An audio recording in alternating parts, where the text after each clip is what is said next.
Hello, friends, and welcome back to r/ProRevenge. Today, we have another set of great stories about crazy people and their revenge. But before we start, if you're new here, don't forget to subscribe to the channel and turn on notifications so you don't miss a new video every single day. And our first story. Don't threaten me if you aren't prepared to go through with it. I'm a business owner in another country with very strict libel laws. If you say something bad about someone, doesn't matter if it's true or not, and it costs them money, they can sue you. It's the law in my country, and people get sued for it a lot. Just say, for example, if you're a man and you're cheating on your wife and I tell your boss, this man is cheating on his wife and his boss fires you, you can sue me because you lost your job because I told your boss, even though it's true that you are cheating on your wife. Stupid law, I think. If not true, I understand, but if true, why illegal? Anyway, my country's not perfect. So I own a bar. My bar's very successful. I try to take care of my customers, and I'm always at the bar making sure my staff is doing a good job. I also have a lot of events and parties. This, I think, helps my bar to be successful. So not too long ago, I moved my bar to a better location, and shortly after, the bar owner across the street started to threaten me. He said I was telling people she had illegal people work for her. She said I said she was ripping people off. I didn't know any of this. I don't even know her. I'm busy. I got a bar, I got a family, I got a normal job too. Then one day she sends me a message and says I need to pay her $25,000 or she'll sue me. I need to pay the $25,000 because it's less than what the court would make me pay. I'm angry. I don't know why I need to pay $25,000 for something I didn't do. I think she was just mad at my success. My boyfriend, who's American, told me I should speak to a lawyer. It was very stressful. I just wanted to do my business and live a happy life. I didn't want to fight over stupid stuff.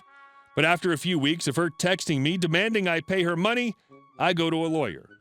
The lawyer says that I can sue her for blackmail and she can sue me for saying bad things about her. I told my lawyer I didn't say good or bad things about her. I don't even know her. The lawyer says then that's fine because she'll have to prove I said bad things about her, and if I didn't say anything bad about her, she can't win. But I can prove that she tried to blackmail me. If she wants money out of me for saying bad things about her, she needs to sue me, not blackmail me. So I sue her. It took a long time, a very long time. Over 1 year, in fact. Lots of paperwork back and forth, waiting, very stressful. I was pulling out my hair and just glad my boys kept me happy and focused. Then the day comes we go in front of the judge. The judge says that she can't prove I said anything bad about her, and since she can't prove I said anything bad, she gets nothing. Judge told me that I need paperwork showing how much money I pay my lawyer. I was smart and brought it with me. My lawyer was very expensive. The judge then asked how much money my business made. I told the judge, and I also brought proof. Judge then ordered her to pay 10% of my whole year money because she was trying to blackmail me, and that's not okay. 10% was a lot of money. A lot more than the $25,000 she'd try to sell her bar to pay me. I was so happy. But you see, she had a problem. She couldn't sell her bar. Nobody wanted to buy it because so many people said my bar put her bar out of business, so why would they want to buy it? When they give her a price, it's a very low price, not enough to pay me or give her enough money to do something else. So I told her, let's make a deal. You give me your bar and we say everything is even. She said that's too much money, so I promised to pay her a little bit every month as rent, and she agreed because she had no choice. So I bought her bar.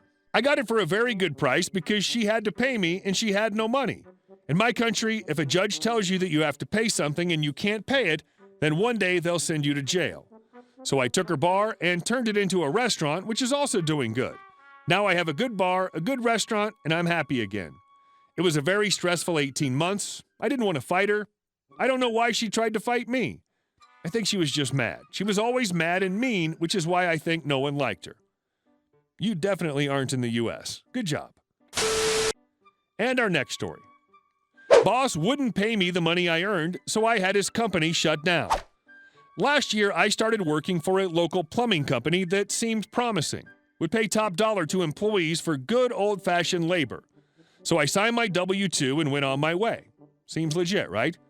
I started out making an hourly wage, was given my own work van, and was offered a work cell phone. However, if you used your personal cell phone, the owner of the company would pay your bill because you're using your own phone. How neat is that? Fast forward a month or two, I was forced to make commission based off of every job, and I didn't have a say in this. But 20% of every job you go to? Hell, that's a lot of money in plumbing. So I was none the wiser. Eventually, I found out that my paychecks weren't having any taxes taken out of them, so I asked my boss, "Why am I not having taxes taken out of my check?" To which he replied, "When we switched you to commission, you're a subcontractor now. You're 1099. You're going to be making so much bank now, bro." I didn't sign a 1099 form, but okay. As time went on, I started working 90-hour work weeks with no break. If my phone was turned off and the office folk tried to reach me and couldn't, they'd take money out of my paycheck. The phone bill never got paid. There would be days when I wouldn't make a single dime because the boss would mess something up in our system. We also had no heat in our vans, so when it got to minus 14 outside, his words to us were, "Go buy a effing blanket. I can't afford repairs like this right now," while he's in Florida on a cruise with his whole family. So like anyone else, I just up and quit. F that. When I left, I asked for my checks. I was owed 3 of them for the weeks I worked, but my boss wasn't ready to give them up yet. "You F me over, and now I'm going to F you over," he said when I asked why he wasn't going to pay me. I offered multiple times for him to just meet me so this wouldn't have to go any further, and he refused.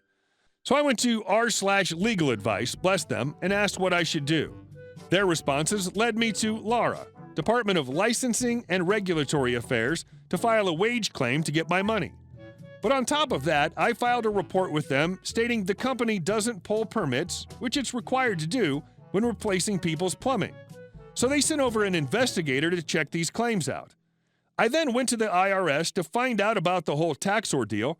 I filed the paperwork to have the IRS check to see if I was misclassified as a 1099 employee when I should have been a W-2 employee since they weren't taking taxes out.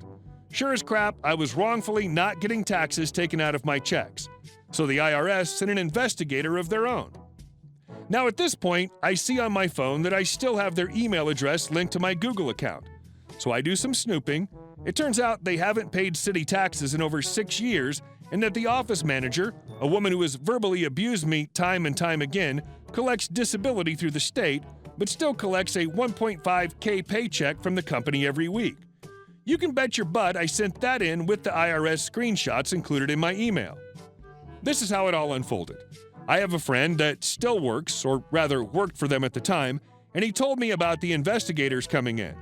Laura fined them upwards of $50,000 for failing to produce the proper permits for work that was performed. They also paid me what the company owed me, with interest, since I waited over a month for those checks. On top of all this, the IRS made them pay for my taxes at the end of the year, took away the office manager's disability, audited them because they haven't paid city taxes, and fined them for each employee they did this to. At this time as well, all of his fleet vans broke due to wear and tear. This resulted in the company closing. When he asked me why I did all of this, my response was simply, "You effed me over, so I effed you over." Well done, sir. Neat, legal, non-violent, and 100% awesome. And our last story. Cost a horrible boss all the profits from selling his company. I met an amazing mentor while doing my master's in the US who hired me to work for a company where he was COO after I graduated. I'm an immigrant to the US, so my visa is conditioned upon being employed. Get fired, and I would quickly get deported back to the Middle East. The CEO of that company was planning on selling the company to a much larger British firm, so he wanted to maximize revenue in the short term so that he could get a better price for it. He also had a huge ego, and so did the sales VP. She was convinced that I was too young and too inexperienced for my job and tried to sabotage me quite often. Part of my job was ensuring that we respected out terms of use for the data we bought from our suppliers. I would make sure that our customers used it in the pre-approved way, that the engineers used and encrypted the right data for each product, and that we reported usage and sales accurately so that suppliers could bill us. Well, the sales VP and the CEO had approved a bunch of deals where they allowed a customer to use the data in a way that breached our supplier contracts and underreported sales to the supplier, so that they could pad the company's revenue and get a bigger payout once they sold it. I brought it up to them because I thought they might have gotten the contract terms wrong at first, but they threatened to fire me and have me deported if I didn't go along. Whistleblowing would have just gotten me deported anyway, since the suppliers were not based in the US. One of the suppliers asked to audit our reported sales data, but the CEO kept delaying the audit and hid it from the British firm who was going to buy us.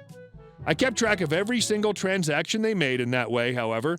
After the British firm bought the company, I was one of the people they kept on because I was managing the product lines really well at the time. I got along with the new owners quite well. So when they decided to review the contracts and discovered the audit, I gave them every single file I had on those fraudulent transactions. The company had been in breach of contract with several suppliers, and I had the paper trail to prove it. The new owners immediately worked with the supplier to address the issue and reimburse them. They then claimed that this additional expense had been incurred before the purchase, since the audit predated it, deduced it and the revenue based on it from the company's total value, then took that out of the payout they were supposed to give the CEO and VP. Those two a-holes didn't make a single cent off selling their company. And that's after they'd worked on it for 6 years. Hey guys, thank you all for watching the video to the end, and I'll see you in the next one.